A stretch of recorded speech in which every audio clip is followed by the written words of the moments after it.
Good evening, cousins. You made it to day 5. And we have talked about a lot, okay?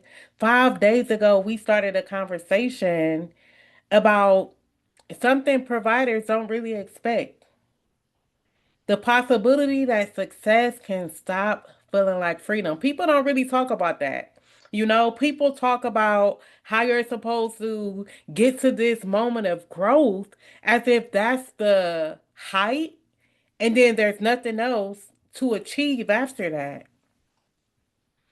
And I introduced you to what you need to watch for after growth so that you don't end at growth, but so that growth becomes sustainability. We talked about the possibility that success can stop feeling like freedom. This week we met Frantic. That's what we started day 1 with. Y'all remember Frantic? We talked about what it feels like to carry everything. We talked about leadership dependency. We talked about the Range Rover that I was captive inside of. We talked about the blue couch that I thought I wouldn't make it off of. We talked about growth, and most importantly, we talked about sustainability. But there is something that should come after sustainability, and that's what I want to talk about tonight. Tonight, I want to talk about freedom. Because if I'm being honest, I don't think that any of you guys, any providers, wake up dreaming about compliance, okay? Nobody wake up, oh, I'm excited about these policies. I'm excited about these audits. I'm excited about documentation. It's so exciting about these regulations. Nobody wake up like that, right? What most providers are trying to attain is freedom. Freedom to attend their child's game, freedom to take a vacation without your laptop, freedom to spend time with your family without constantly checking your phone. Freedom to sleep through the night without hearing your phone ring when it's not even ringing. Freedom to stop checking every 5 minutes to see if staff is having a crisis. Freedom to trust what happens when you are not at your agency. And that's why I say something that usually get me strange looks, okay? I'm going to say it now. Compliance, compliance is sexy. But before you log off, let me explain, okay? Of course, policy not sexy. Audits aren't sexy. Regulation isn't sexy. Documentation not sexy. I know that. I know that. What I'm talking about is freedom is sexy. Trust is sexy. Peace is sexy. Confidence is sexy. Knowing that you can leave your organization for 2 weeks and standards will still be followed in your absence, that's sexy, right? Knowing implementation survives your absence. Trusting that your team can carry the mission, that's sexy. Actually being able to make it to the cookout and enjoy the cookout, sexy. Being able to go on vacation and sit on the side of the pool with a margarita and not your phone, sexy. And that's really what the compliant CEO is all about. I'm not talking about rules, I'm talking about conditions. After losing my agency, I became obsessed with one question. If everything that happened to me was because of an implementation gap, then what creates implementation? Not compliance, implementation. Because the audit didn't reveal bad intentions. The audit didn't reveal that I didn't care. I cared. The audit didn't reveal a lack of commitment. The audit revealed missing conditions. That's what I call implementation gaps. The distance between what we knew and what was consistently executed. And over time, I started noticing something. The same patterns kept happening everywhere. I'm not saying the same exact citations. I'm not saying the same findings. I'm not saying the same services. I'm talking about the same drivers. The conditions influencing whether implementation succeeded or failed. I eventually started calling them the five drivers of implementation. Because if leadership dependency, implementation gaps, and organizational trust are the conditions we can observe, these five drivers help explain why those conditions exist in the first place. So let's talk about the drivers. The first driver is shared belief. And I want to explain this, okay? When I first started my agency, my first employee name was Joey. Shout out Joey if you listen. And back then, when I hired Joey, I didn't have no departments.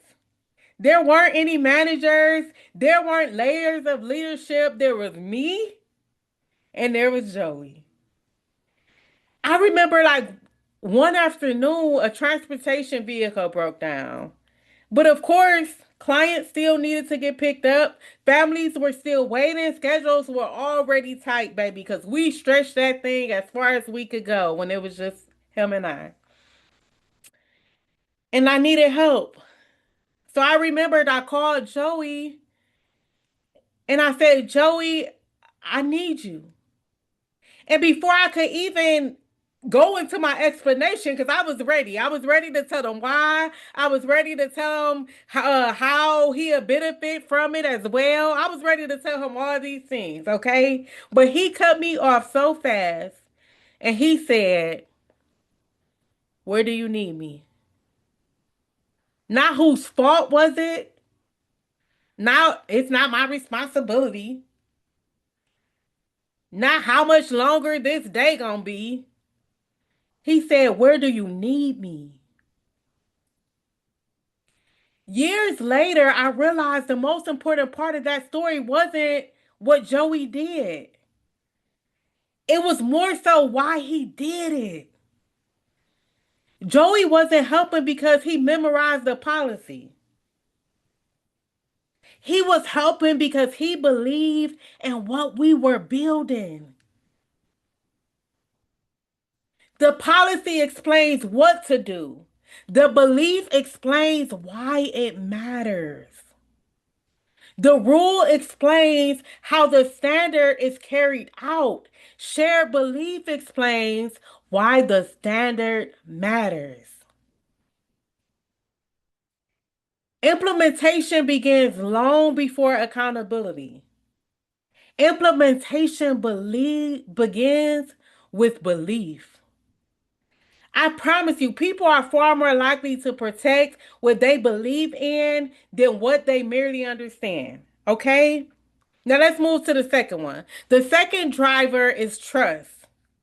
Trust influences implementation in ways many agencies fail to recognize. When people feel unsafe, they focus on protecting themselves, right? But when people feel safe, they focus on protecting the mission. Think about it. Fear creates compliance. Oh, let me hurry up and do this before the boss comes or before the auditor comes. But trust creates ownership. Let me make sure I get this done. You know what? I'm gonna make sure that my documentation is done every day because I trust our system. And we're doing something bigger than just me. Many organizations unintentionally rely on punishment as their implementation strategy. But that just means people comply because they fear the consequences. But ownership is different. Ownership is what survives your absence. Ownership is what continues when nobody is watching. And ownership grows in environments where trust exists. The third driver is reinforcement. As our agency grew, I started noticing something. I had a day program. I had residential homes. I had transportation and vocational. But I'm going to provide you an example of the day program versus the residential homes, because I think this was the easiest way for you to understand what I'm saying regarding reinforcement. Okay. So the day program consistently performed differently than the residential homes. And at first, I blamed the employees. I'm just going to be honest. But today, I understand something different. They were in two different conditions. My office was inside the day program. So I was there every day. I saw what was happening. I could provide the staff with coaching, support. I participated in the activities. We used to line dance in the morning at the day program. So they saw me. They saw me actively living out the mission. They saw me reinforcing expectations, reinforcing beliefs, reinforcing the culture. But if I'm being honest, at the homes, it was different.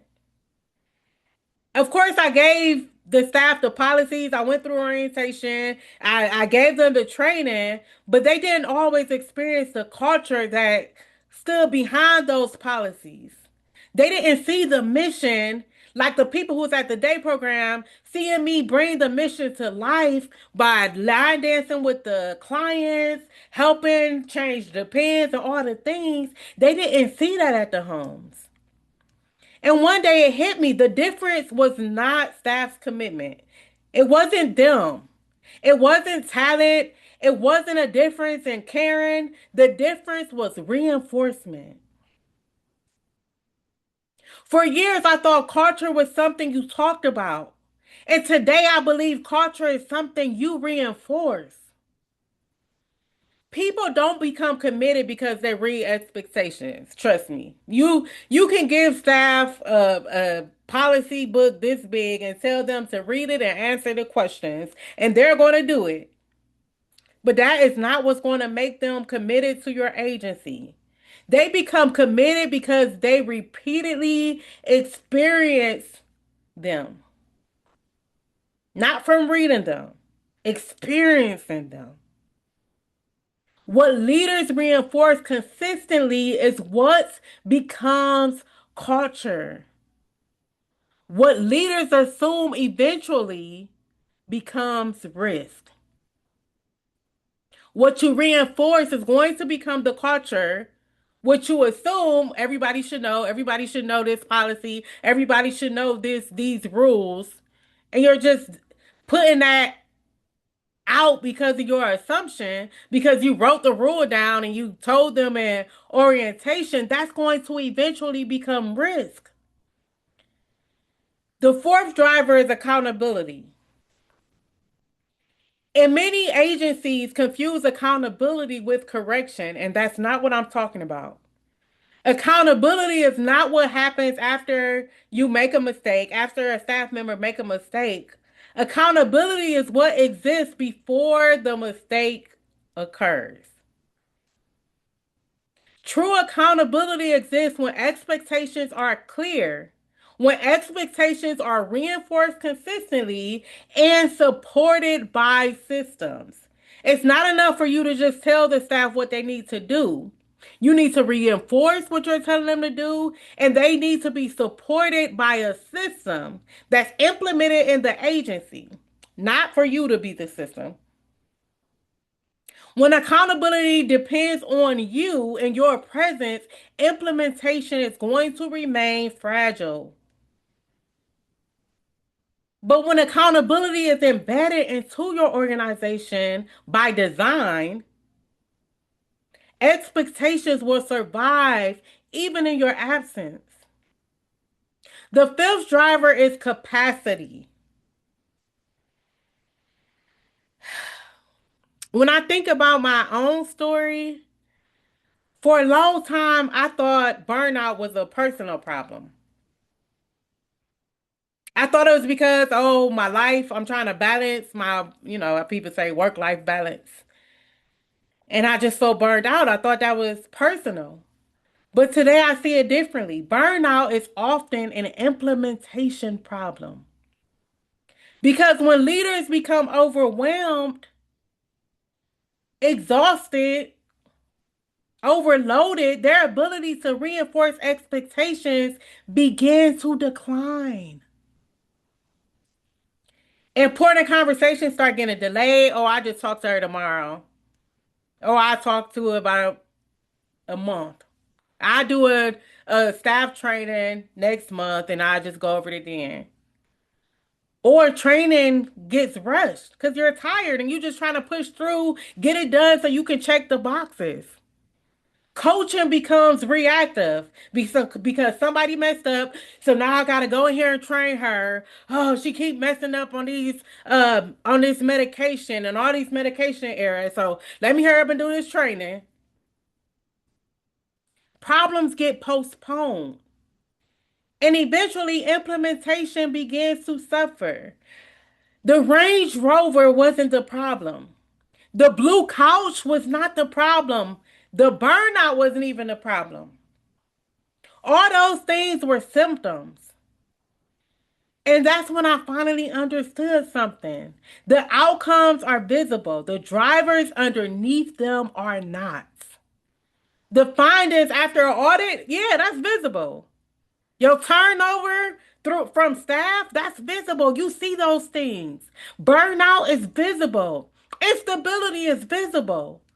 But the drivers beneath them often go unnoticed. And that's why I created what I now call the compliance culture model. And that's everything we just discussed. So shared belief, trust, reinforcement, accountability, and capacity. And once those five drivers are in place, it allows you to then successfully complete implementation. And after you successfully complete implementation, guess what? You're going to build organizational trust. And once you build organizational trust, there goes freedom. The strongest organizations do not arrive at freedom by accident. They create the conditions that make implementation possible. And when implementation becomes consistent over and over and over again because your system is designed beautifully, organizational trust begins to grow, not by hope, not by luck, by trust. Trust that standards are being followed. Trust that accountability actually exists. Trust that expectations are being carried out. Trust that the mission survives your absence. Because freedom isn't what you've built. Freedom is your ability to trust what you've built. And that's why I created the provider risk assessment. Not to tell you whether you're compliant, okay? Not to tell you whether you're a good provider, but to help you identify which conditions may be quietly creating risk inside your organization. Because there's no way that you're going to be able to improve what you cannot see. So take the assessment, get your score, review your findings. And if you like to talk to see what those findings actually mean, after you complete the assessment, you're going to see a prompt for you to book a provider risk and strategy session. Because awareness creates visibility.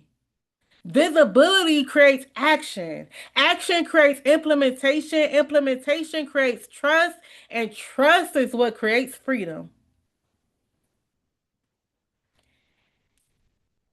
Before we end tonight, I want to leave you with something more important than the assessment to me. Because, yes, the assessment can help you identify risk. So I'm not saying that that's not important, that's extremely important.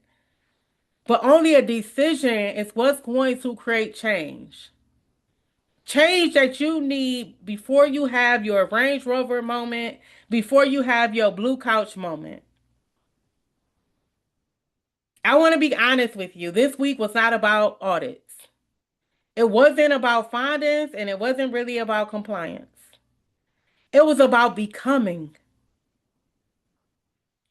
Becoming the type of leader capable of building something that survives success. Becoming the type of leader who creates trust instead of dependency. Becoming the type of leader who understands that freedom isn't found in growth. Freedom is found in trust.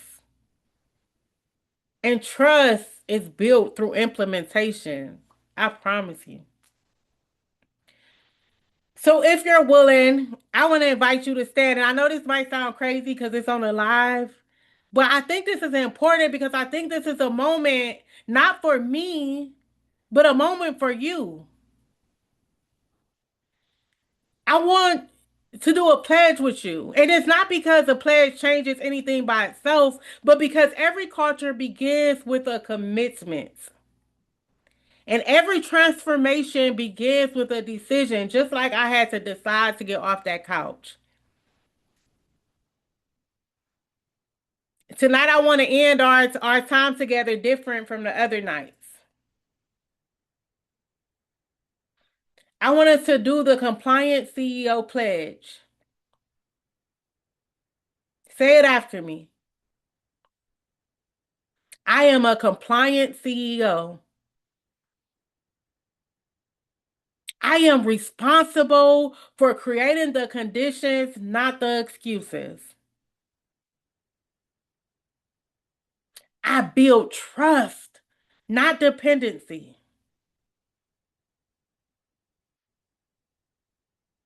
I develop people, not fear. I protect the mission, the standards, and the people we serve.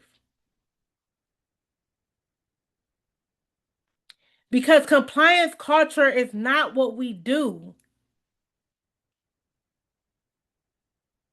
it's what we become. And every day, I choose to become a compliant CEO.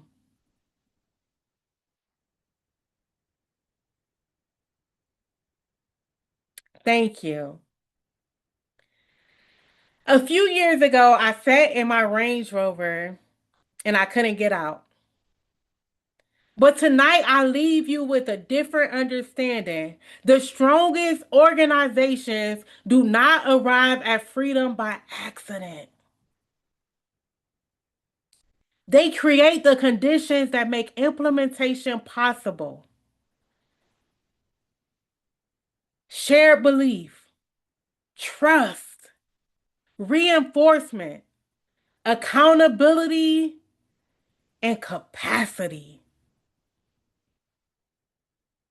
which then which then opens up a space for implementation, which builds organizational trust, which allows you to have freedom. The goal was never compliance. The goal was always freedom. And compliance culture is simply how we get there. Welcome to the Compliant CEO. I'm happy to have you. I'm happy you're here. And I'm happy you're going to put into place what you need for your agency to survive success. Good night, cousin. I'll talk to you soon.